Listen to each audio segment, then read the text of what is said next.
Hi,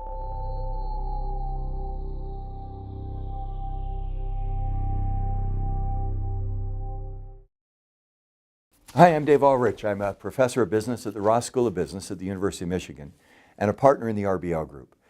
Our commitment is ideas with impact.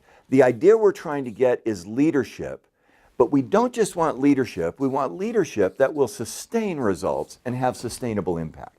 So Norm Smallwood and I have done our research. We've identified 7 disciplines that will help great leaders do what they know they need to do. The 7th of those disciplines, and not nearly the least important, is emotion. By definition, leadership is a role with passion and requirements. Emotion changes how we think about the world. There are events in our lives that are very emotionally laden. And when the emotion is there, that event is part of our conscious for a long time. Those of us who are old from North America, do we remember the day John F. Kennedy was shot? Where were we? What was the weather? What were people around us saying? What did our parents say to us? In Norway, do we remember the day in July a few years ago when the man killed the children? What were our emotions? What were our feelings? And what were the emotions with the flowers that were given out?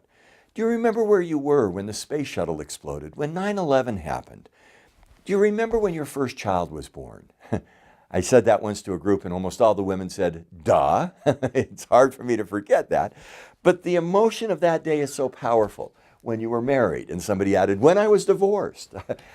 Days that are emotionally powerful to us have long-term impact. They create a sustainable emotion. Leadership is about emotion. It's about creating those emotional experiences that sustain the changes we need to make. It begins with a simple question. Why do I want to lead? A few years ago, I was invited in to coach a senior leader of a fairly large company. Happened to be publicly traded, but family-led, one of those companies. And this was one of the family members who was likely to move into the very senior leadership positions.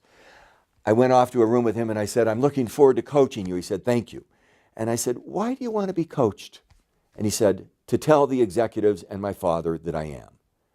And I said, say that again. And he said, I need to check the box that I've been coached so that I'm ready to move the next level. There's no emotion there. It's an instrumental game. In fact, it was one of the shortest and easiest coaching experiences I've ever had. I said, let me just be honest. I'm wasting my time. You're wasting your time. Emotion means I know why I want to lead. I have a passion about it. I'm committed to it. My dedication to leadership is part of my identity. It's part of my ambition. It's part of who I am. The meaning that I find from work is in the change behaviors that I'll bring. I will find meaning from articulating ideas so that people improve. I will find meaning from building products and services that shape the world. Emotion is recognizing how my leadership challenges will help others. The best blessing we have in our lives and the most happiness we ever get is not what we do, but how we help other people. All of those tools for emotion sustain change. If change is an intellectual game and stays at the cognitive intellectual level, it's not going to happen. Ultimately, we have to feel it, and we have to bring emotion to our job as leadership so that we can sustain and accomplish what we desire to do.